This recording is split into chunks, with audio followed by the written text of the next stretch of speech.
અને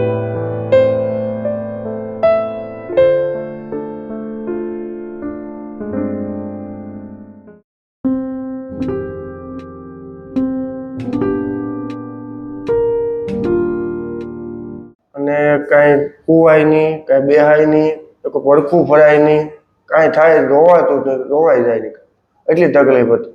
પછી ડૉક્ટરને MRI કરાવ્યો તો બધા કે ઓપરેશન કરાવવું પડશે. પછી તમારો વિડીયો જોઈને અહીંયા આવ્યો, પછી ત્યાર પછી સારું થઈ ગયું. રેડી કમ્પ્લીટ બધા જ. મારો ભાઈ, મારા ભાભી બધા જ એમ કહેતા ને ઓપરેશન તો બને ત્યાં સુધી નથી કરાવવું. છેલ્લો વિકલ્પ ઓપરેશન થઈ ગયું. હા, બસ ફરક પડી ગયો બહુ, એટલે બહુ સારું થઈ ગયું. બાકી અમને એમ થતું હતું કે નહીં સારું થાય એમ.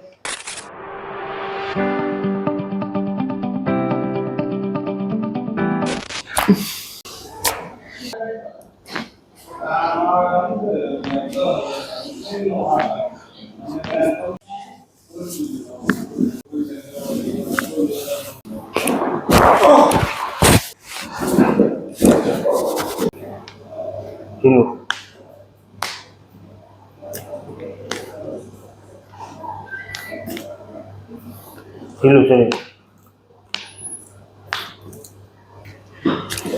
આવલું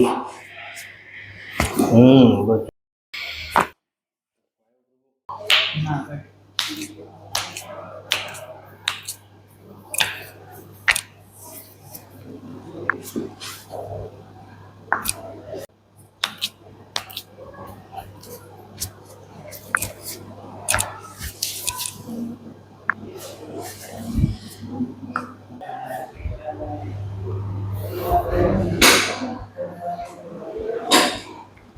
રેડી. શું નામ તમારું? સંજયભાઈ. મિત્રો, આજે આપણી સાથે સંજય પ્રભુજી છે, જેમને ખૂબ તકલીફ હતી. તો આપણે પૂછીએ, સંજયભાઈ આપને શું તકલીફ હતી ને શું થતું હતું? મને સંડાસ ટોયલેટમાં બેસવા ગયો ને દુખાવો ચાલુ થયો પહેલા મહિનામાં. અને કાંઈ કુવાય નહીં, કાંઈ બેહાય નહીં, તો પડખું ફરાય નહીં, કાંઈ થાય રોવાઈ જાય નહીં, એટલી તકલીફ હતી. પછી ડૉક્ટરને MRI કરાવ્યો તો બધા કે ઓપરેશન કરાવવું પડશે. પછી તમારો વિડીયો જોઈને અહીંયા આવ્યો, પછી ત્યાર પછી સારું થઈ ગયું. Ready complete. તો પ્રભુજીને L4 L5 ને S1 માં ખૂબ ગાદી દબાતી હર્નિએશન ડિસ્ક હતું અને ઓપરેશન ફરજિયાત હતું. બરાબર. 4 ડોક્ટરે કીધું ઓપરેશન કરવું, મણકાના સ્પાઇન સર્જન માટે. 4 ડોક્ટરે કીધું કે ભાઈ ઓપરેશન સિવાય ઓપરેશન કરાવો તાત્કાલિક, નકર બેરું થઈ જાય. બધું શું થાય? શું કીધું હતું તમને? ઓપરેશન કરાવો? એક જ ઈલાજ છે ઓપરેશન, બીજું કાંઈ નથી. તમે કહો તો આજે દાખલ થઈ જાઓ.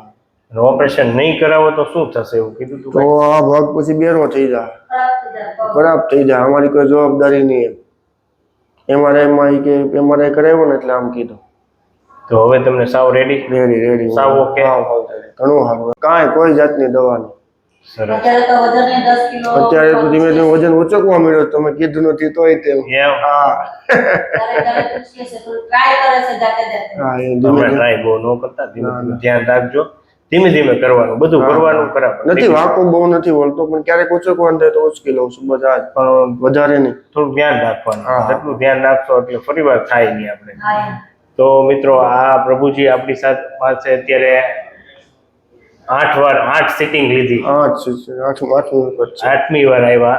અને આપ ક્યાંથી આવો છો? સુરતથી. અને તમારો વિડીયો YouTube માં મૂકી શકીએ? હા, મૂકો. તમે શું કહેવા માંગશો?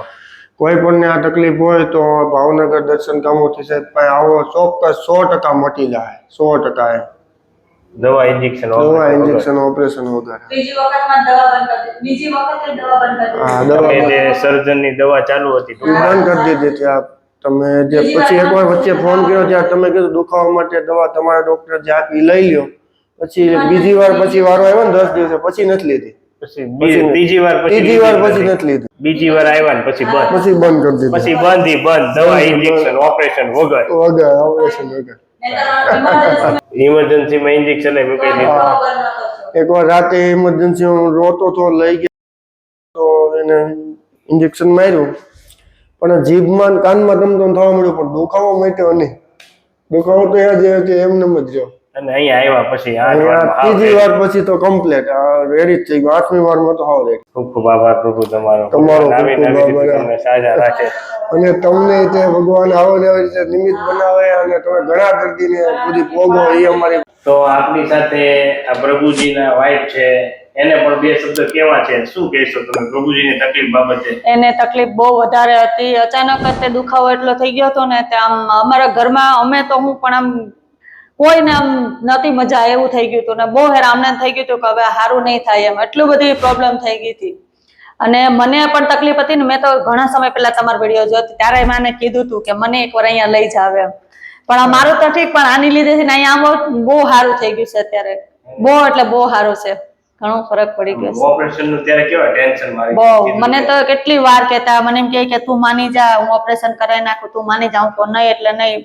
3 વાર આવ્યા ને પછી એને ફરક પડ્યો પણ તો એમ કહેતા હતા કે મને એમ થાય છે કે આથી નહીં સારું થાય એમ ઓપરેશન કરાવી નાખવું છે. મેં કીધું નહીં નથી કરાવવું. હજી ભલે 10 ધક્કા થાય પણ જોઈ આપણે કેમ થાય છે. 10 વાર જઈ જોઈ નહીતર પછી ભલે છેલ્લે જે કરવું હું પડે. એક ઓપરેશન નું કહેતો બાકી આખા ઘરના ના પાડતા હતા બધા જ. આ મારો ભાઈ આ મારા ભાભી બધા જ એમ કહેતા ને ઓપરેશન તો બને ત્યાં સુધી નથી કરાવવું. છેલ્લો વિકલ્પ ઓપરેશન થઈ ગયું. થઈ ગયું. હા બસ ફરક પડી ગયો. બહુ એટલે બહુ સારું થઈ ગયું. બાકી અમને એમ થતું હતું કે હવે નહીં સારું થાય એમ.